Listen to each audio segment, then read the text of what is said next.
we've had an interesting, to say the least, last few days in Bitcoin. And I just want to talk about Iran. I want to talk about Hong Kong. I want to talk about the ETFs. I want to talk about the halving. There's a lot to update here. And I haven't done a video in a few days because I've been dealing with some personal stuff that I just wanted to get handled so I can concentrate on what I need to concentrate on for you. But saying that, one of the things I have noticed is that you are not helping me get the Bitcoin message out hard enough. So please, if you haven't already, please do subscribe to the YouTube channel and help me spank that algorithm, because the harder we can spank the algorithm, the faster we can get the message out there for people to get to one Bitcoin as soon as humanly possible, because this is about to run away from you. It's already run away from you from 35K up to 70K. It's about to run away from you from 70K up to 100K. So there's a few things that we need to discuss here, but please do subscribe to the channel. The first thing I want to talk about is Iran and any sort of war or whatever that might break out somewhere else in the world compared to the US. Here's my perspective on it. Firstly, war is bad anywhere in the world, and I wish peace upon Israelis, Palestinians, Iranians, anyone in that region. We can get into all the conspiratorial talk on war, but ultimately war is bad, and I just wish that we lived in a world where peace was incentivized, because then I think we would achieve peace quite swiftly.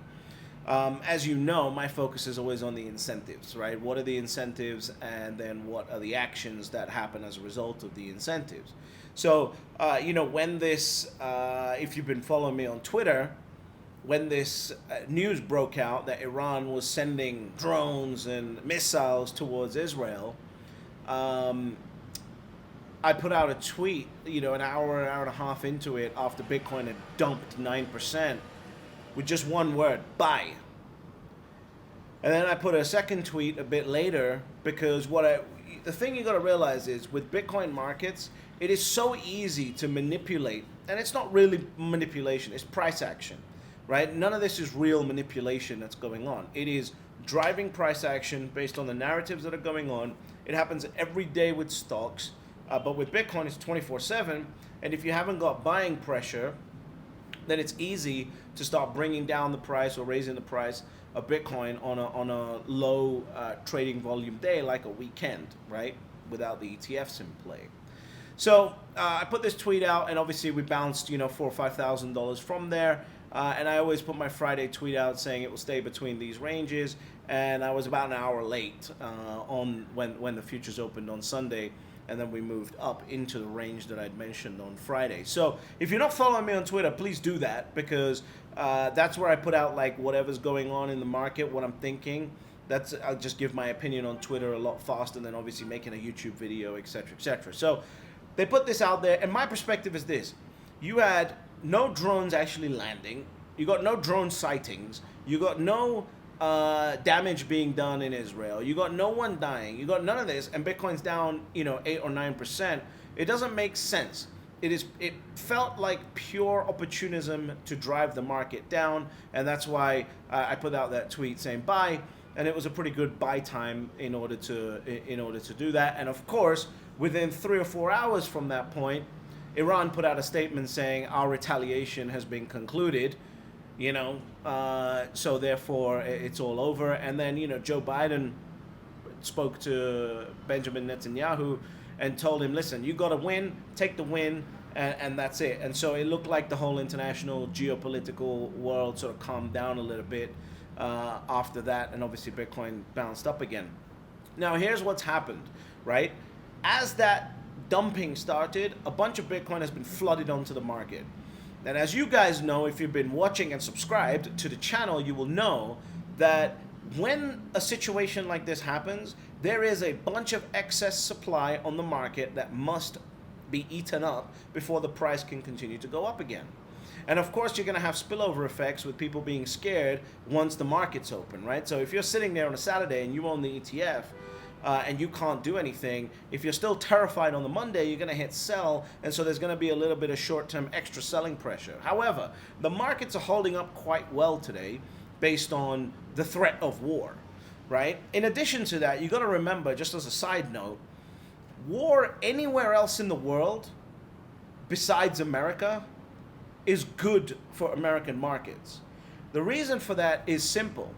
People, when war breaks out, people move to a flight to safety. There is a flight to safety.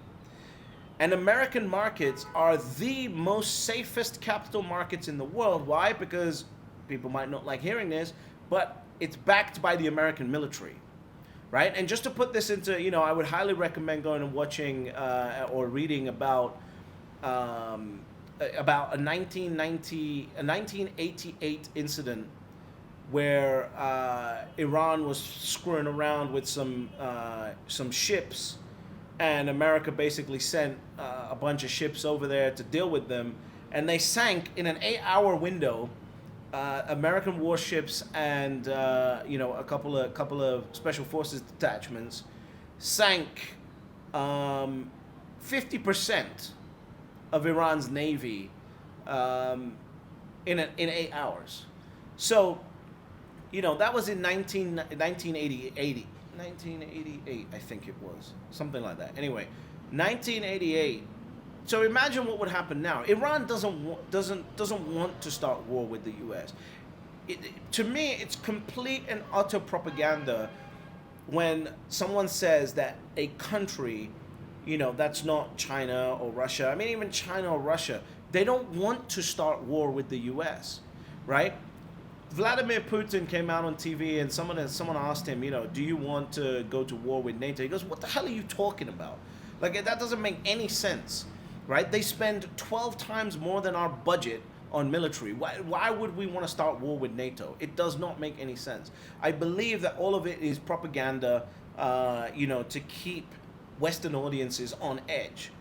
But that's my opinion on it. And so as a result, when it comes to markets, when there is opportunities like this, most of the time, unless there's an economic incident inside of the United States, it is going to be very positive for markets. Because here's the thing, if war had broken out, the response on the American side would have been to lower interest rates, would have been to do some spending, and that would have driven asset prices up. So anytime there's anything like that where you got short-term fluctuations in markets because of events that are happening far away from America that are not economically driven on the American side, it is going to be a buy on the American markets, risk on assets, etc., etc.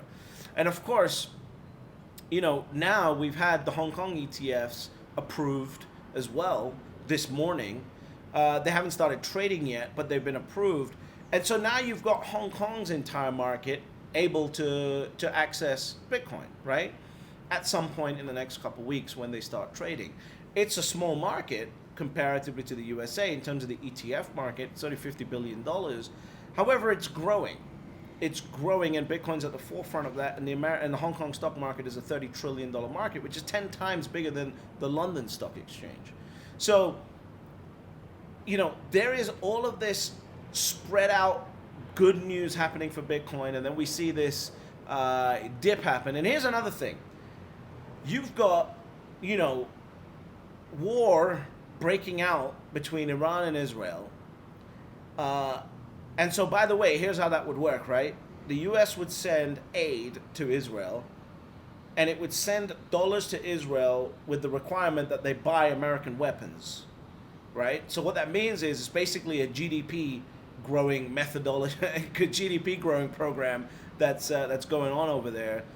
If that was the case. So it would actually be good for America. So I've just learned that when people are trying to put fear in you from any direction in the world, unless it's happening on mainland America or there is an American economic incident going on like 2008, the American markets are always going to be a buy, and Bitcoin is part of American markets now, right? Anyone wants to see, you can say what you want to say about Bitcoin being decentralized and all this other stuff. America is driving Bitcoin at this point, and therefore Bitcoin was naturally going to be a good buy. Now, let's talk about the halving. You got the halving coming up in like 4 or 5 days at this point. It's predicted, right? 4 or 5 to 8 days, something like that. And generally what happens before a halving is you see a dip in prices, right? The reason why you're seeing a dip in prices is because there's going to be some quote-unquote manipulation. Again, it's just price action. There's going to be some movement going on in the market to generate liquidity. And now you got ETFs here. So ETFs are even more incentivized to generate liquidity for in Bitcoin for their own purchasing. So they're now incentivized to use dark pools or whatever the fuck they use in order to drive down the price of Bitcoin at the opportune time to make everybody liquidate their positions and flood the market with supply so they can acquire more Bitcoin. This is going to be the strategy for the foreseeable future. And if you start wondering, hey, maybe I should sell my Bitcoin because this is going on, just remember one thing. It's the hardest, scarcest asset humanity has ever created. It's not like a company, right? If a company goes bankrupt, another one can be opened up, and another one can be pumped up, and another one can be blown up into a unicorn. It doesn't work like that. There are only 21 million Bitcoin. That is the fully issued supply of Bitcoin, and that's it. So if you're getting scared out of a market, sell your other shit. Don't sell Bitcoin, because you may never get a chance to buy it back again, right? Or you'll have to buy it back higher, rather. And so, yes, we're approaching the halving. We needed some liquidity. Iran said we're going to send some drones over. The drones started flying. You know, they got intercepted by British and American and I think Jordanian military within hours. The market dumped. All this liquidity entered the market, 9% down day, liquidations going on like crazy. And then suddenly the market was back up again, right? And so you got to watch out for these moments. But ultimately, you got to take your emotions out of it and go, okay, who's incentivized here for the price to go down? Who's incentivized here to create sell pressure into the market? And how do they do that? You can use news events to do that. And by the way, if you're not familiar with high frequency trading bots, algorithms, all this other stuff, the moment you start seeing news articles saying, "Oh my God, Iran is attacking Israel," right? Algorithms are going to start dumping the market automatically, right? Without any human intervention, because that looks bearish, right? And as a result, you have other algorithms, as the price starts coming down, it's going to start trading and liquidating positions to maintain health of a portfolio for the asset manager that's managing that algorithm. And then obviously you've got retail, right? So retail gets screwed right at the end, et cetera, et cetera. So you've got to step out of it. There is so much positivity going on for Bitcoin right now that you need to focus on the positive side here and not on the negative side. And if you're thinking about buying, I don't think any missiles going from Iran to Israel should be stopping you. Ultimately, it is bullish.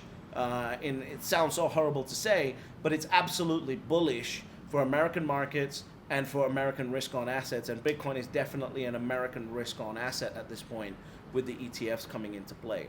So the ETFs are continuing to do their thing.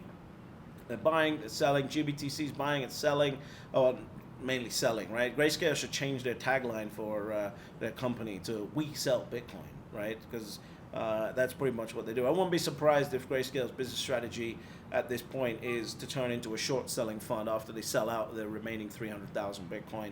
Of course, I'm being facetious there, but Grayscale selling pressure has been unbelievable, right? And it will continue at this point. So ultimately, we got a bunch of positive things happening for Bitcoin here.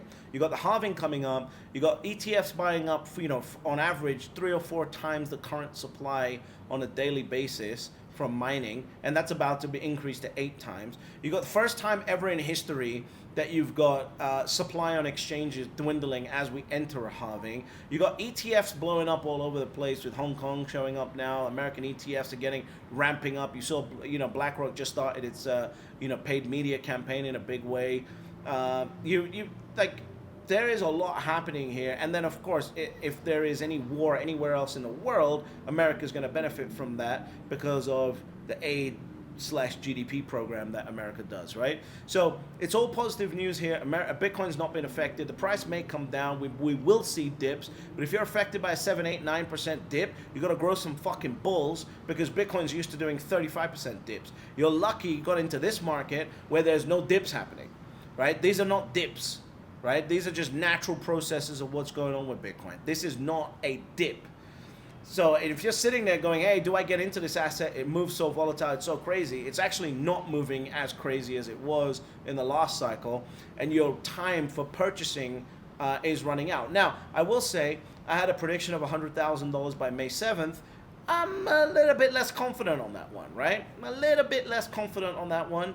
We'll see what happens. Bitcoin has the ability to skyrocket up, but I think we're getting a little bit too close to hit the 100,000. We may get a little bit close to that, but I think we're getting a little bit too close in time to get to 100,000 fully. So on that note, remember, nothing that's happened this weekend over the last few days is bearish for Bitcoin. Nothing. There is zero that's bearish for Bitcoin. In fact, it's only getting more bullish if you understand the difference between price and value. The price of Bitcoin is coming down. The value is actually going up because if there is instability in the world, Bitcoin is now a flight to safety.